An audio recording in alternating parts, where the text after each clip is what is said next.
Vous êtes sur RTL. Soir, Thomas Soto. Il est réalisateur, le documentaire Demain notamment, c'est lui. Il est aussi le garant de l'indépendance de la Convention citoyenne. Cyril Dion est l'invité d'RTL Soir. Bonsoir Cyril Dion. Bonsoir. Bienvenue à vous dans RTL Soir. Une des 149 propositions de la Convention citoyenne, c'était qu'il y ait un moratoire sur l'installation de la 5G en France. Cette technologie qui devrait, pour faire très simple, faire tourner nos téléphones et nos connexions Internet beaucoup plus vite. Sauf qu'hier soir, Emmanuel Macron semble avoir mis fin au débat. La France va prendre le tournant de la 5G parce que c'est le tournant de l'innovation. Et j'entends beaucoup de voix qui s'élèvent pour nous expliquer qu'il faudrait relever la complexité des problèmes contemporains en revenant à la lampe à huile. Je ne crois pas au modèle Amish. Cyril Dion, êtes-vous un Amish réfractaire à tout progrès ce soir?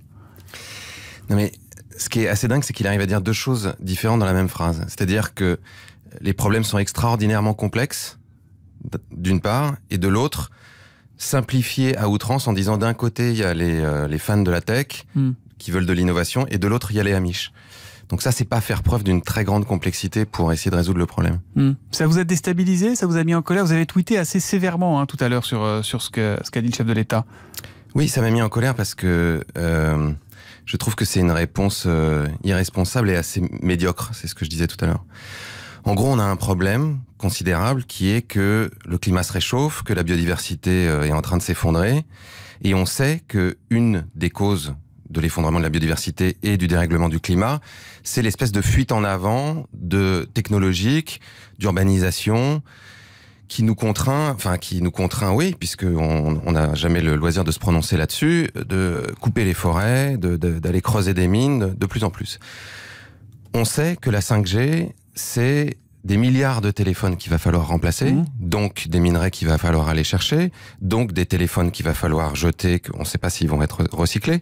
On a aujourd'hui des alertes. Huawei qui dit que les antennes 5G consomment 3 fois plus que les antennes 4G. Alors c'est pas ce que dit Cédric O, le secrétaire d'État au numérique, qui dit c'est plus de débit mais moins de consommation énergétique. C'est ce qu'il dit. Huawei qui sont des Chinois qui eux-mêmes mettent leurs antennes en veille pendant la nuit parce qu'elles consomment trop, a dit le contraire. Ericsson, qui est un fabricant de téléphones portables, a aussi sorti un rapport en disant que la consommation d'énergie risquait d'être plus importante de façon globale, c'est-à-dire si on fait une espèce d'analyse de cycle de vie.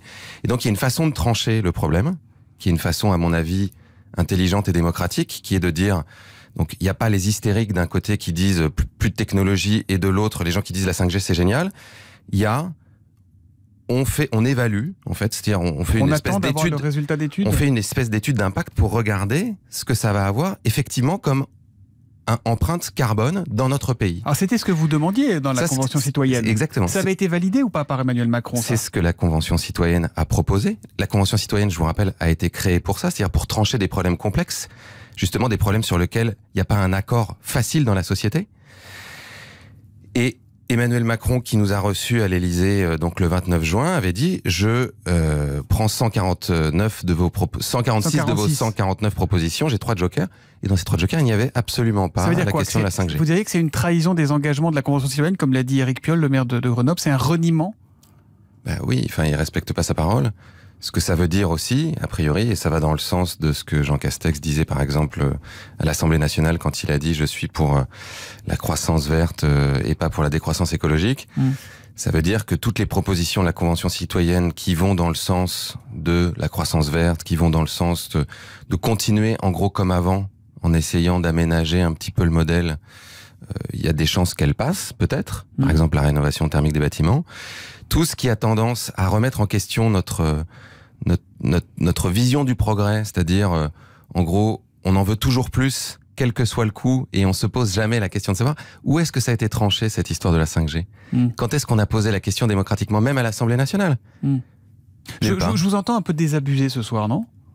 Non mais je suis malheureusement pas extrêmement étonné, mais je suis quand même parfois un peu fasciné par la propension des responsables politiques à faire des promesses en jurant leur grand Dieu et d'un revers de main à retourner leur veste quelques mois plus tard. On sait qu'ils le font, mais on a toujours tendance à se dire quand même non. Là, ils ont pris la peine pendant 9 mois de faire travailler 150 citoyens.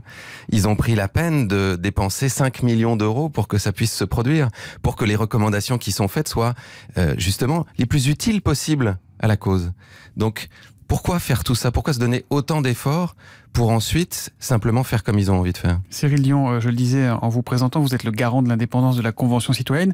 Est-ce que cette décision radicale d'Emmanuel Macron sur la 5G remet en cause votre participation en tant que garant de l'indépendance de cette Convention? En fait, notre travail de garant, il était de faire en sorte que les débats qui ont eu lieu dans la Convention se fassent de façon plurielle et indépendante.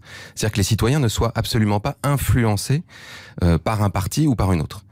Et en l'occurrence, c'est ce qui s'est passé. Ils ont eu accès justement à une information plurielle et on a fait en sorte qu'elle soit suffisamment plurielle pour qu'ils puissent se faire leur idée de façon tout à fait indépendante. Et moi-même, j'ai fait en sorte de me taire pendant 9 mois et de surtout pas donner mon avis sur tout un tas de questions, justement pour qu'ils puissent travailler sereinement. Maintenant, notre rôle est terminé sur ce volet-là. L'autre dimension de notre rôle, c'est de faire en sorte que le gouvernement respecte ses engagements. Donc effectivement, c'est pour ça que je viens aujourd'hui dans votre émission pour dire le président de la République ne respecte pas ses engagements sur ce point.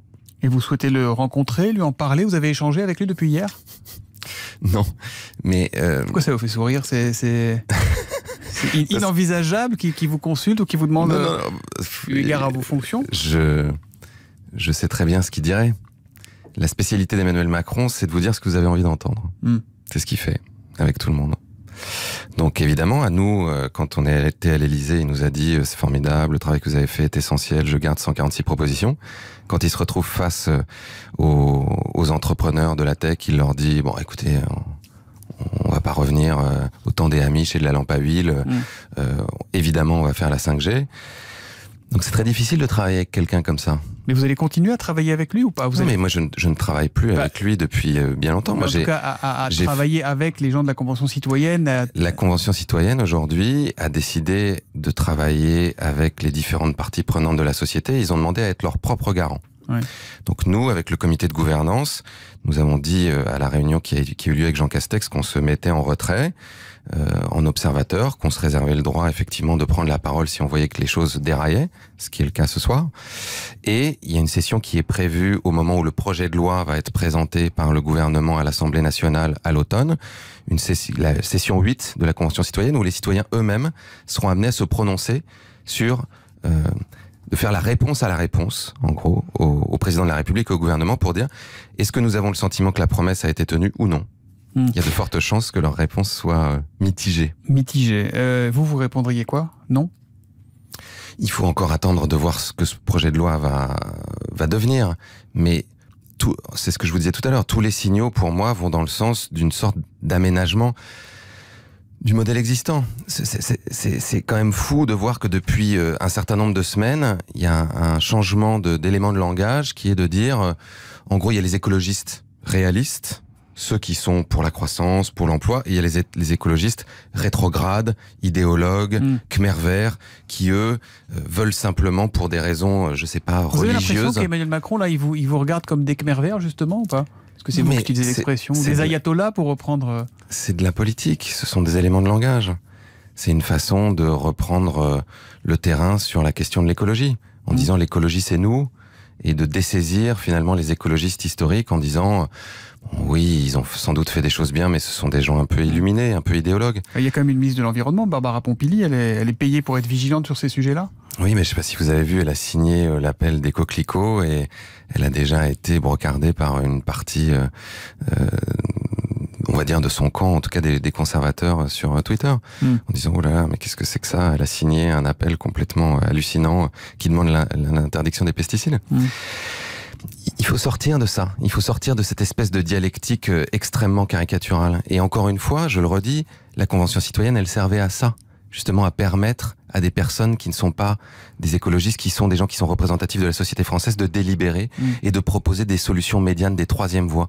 Une solution qui est de dire, faisons une étude d'impact pour regarder ce que ça va avoir comme impact sur le climat. Ça me paraît pas être une position de Amish. Ça me paraît être une position démocratique et intelligente. Si je vous dis, pour finir, Make the Planet Great Again? Eh ben, on demande encore à voir. Merci beaucoup Cyril Dion d'être venu ce soir en direct dans RTL Soir, sur RTL plus exactement. Oh, je parle plus français, vous êtes contagieux, dis donc Philippe Cavrivière, bonsoir. Bonsoir. L'œil de Philippe, c'est juste après le rappel des titres. Vous allez nous donner des nouvelles du président Giscard d'Estaing. Oui, des nouvelles rassurantes, les nouvelles de VGE sont bonnes, il est entré pour des soucis pulmonaires. Bon, à 94 ans, on se doute bien qu'il ne s'est pas fait les ligaments croisés en jouant au foot. C'est pas une chute en scooter en faisant un rodéo urbain non plus. Une infirmière est passée et il lui a touché les fesses. Donc, les réflexes sont bons, on est rassuré. On l'embrasse. Embrassez-le. Il balance sa saloperie, après il embrasse. On vous retrouve juste après le rappel des titres pour l'œil de Philippe Cavrivière. À tout de suite. RTL Soir.